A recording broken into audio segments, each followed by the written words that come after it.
Health টিপসে আপনাদের সবাইকে স্বাগতম জানাচ্ছি। আমাদের আজকের আলোচনার বিষয় অর্শ বা পাইলস হলে কি করবেন জেনে নিন।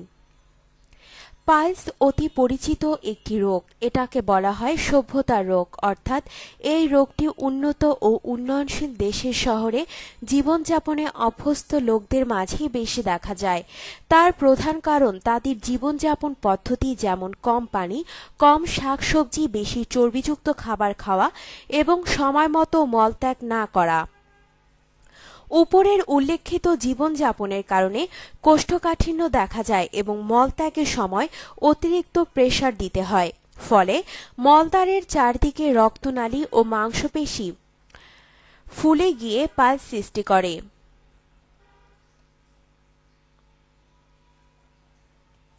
পাইলসের উপসর্গ: গর্ভাবস্থায় এই রোগের প্রকোপ বাড়ে। পায়খানার সময়, বিশেষ করে কষা পায়খানার সময় পাইলসের রক্তনালী ছিঁড়ে যায় এবং রক্তক্ষরণ হয়। পায়খানার সময় ব্যথামুক্ত টাটকা রক্তক্ষরণই পাইলসের প্রধান ও প্রাথমিক লক্ষণ। তবে ধীরে ধীরে চিকিৎসার অভাবে এই রোগ জটিল আকার ও অন্যান্য উপসর্গ দেখা দিতে পারে, যেমন পাইলস মলদ্বারের বাইরে বের হয়ে আসা, বের হওয়ার পর ভেতরে না প্রবেশ করা, ব্যথা ও ইনফেকশন দেখা দেওয়া ইত্যাদি। পাইলস হলে চিকিৎসার প্রয়োজন আছে কি? 40 বছর বয়সের উপরে 60% লোকের মলদ্বার পরীক্ষা করলেই পাইলস দেখা যাবে। সৌভাগ্যের বিষয়, সবারই চিকিৎসার প্রয়োজন হয় না। কোনো উপসর্গ বা জটিলতা দেখা না দিলে চিকিৎসার প্রয়োজন নেই। কখন এবং কি চিকিৎসা করবেন? প্রাথমিক পর্যায়ে, অর্থাৎ শুধুমাত্র শক্ত পায়খানার সময় ব্যথামুক্ত রক্ত বের হলে পায়খানা নরম বা নিয়মিত রাখুন। প্রয়োজন হলে ইসবগুলির ভুসি বা লেকজেটিভ খান। প্রচুর পানি ও শাকসবজি খান। চর্বিযুক্ত খাবার পরিহার করুন। নিয়মিত মল ত্যাগ করুন। জটিলতার আকার ধারণ করলে, অর্থাৎ পাইলস বেরিয়ে আসলে এবং উপরোক্ত চিকিৎসা যদি কাজ না করে, তবে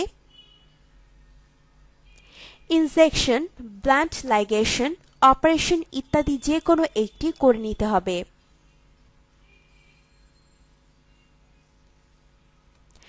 জটিল পাইলসের ক্ষেত্রে ব্যান্ড লাইগেশন ও ইনজেকশন একটি কার্যকর সফল চিকিৎসা পদ্ধতি। এটা ব্যথামুক্ত এবং রোগী ভর্তির প্রয়োজন হয় না। পাইলসের কখন এবং কি অপারেশন করা হয়? পাইলস যখন মলদ্বারের বাইরে অবস্থান করে, অর্থাৎ মলত্যাগের পর পাইলস আপনা আপনি ভেতরে প্রবেশ না করে অথবা ভেতরে প্রবেশ করানোর পরও বের হয়ে আসে, তখনই অপারেশনই হচ্ছে একমাত্র সঠিক চিকিৎসা। দুই পদ্ধতিতে অপারেশন করা যায়: পুরনো পদ্ধতি ও নতুন পদ্ধতি। পুরনো পদ্ধতিতে রোগীকে অনেকদিন হাসপাতালে থাকতে হয় বলে এখন উন্নত বিশ্বে এই পদ্ধতিতে চিকিৎসা করা হয় না।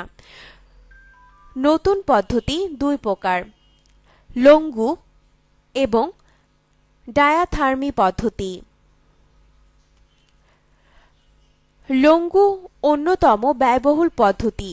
50 থেকে 60,000 টাকা খরচ পড়ে এবং ডায়াথার্মি স্বল্প খরচ পদ্ধতি, মাত্র 10 থেকে 12,000 টাকা খরচ পড়ে। উভয় পদ্ধতি উন্নত বিশ্বে বর্তমানে প্রচলিত।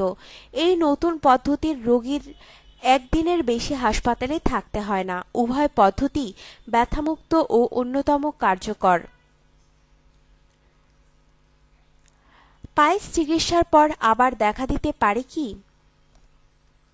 উপদেশ: পাঠকগণ, এই রোগটির রোগীরা সবচেয়ে বেশি অপচিকিৎসা বা ভুল চিকিৎসার শিকার হন। কারণ বেশিরভাগ রোগী হাতুড়ে চিকিৎসকের দ্বারা অ্যাসিড জাতীয় জিনিস দিয়ে চিকিৎসা করে থাকেন। অতএব পাইলস সন্দেহ হলে দ্রুত বিশেষজ্ঞ চিকিৎসকের শরণাপন্ন হন। আপনার জীবনকে আনন্দময় করে তুলতে এবং বিভিন্ন স্বাস্থ্য টিপস ও পরামর্শ পেতে আমাদের চ্যানেল সাবস্ক্রাইব, লাইক ও শেয়ার করবেন। ধন্যবাদ।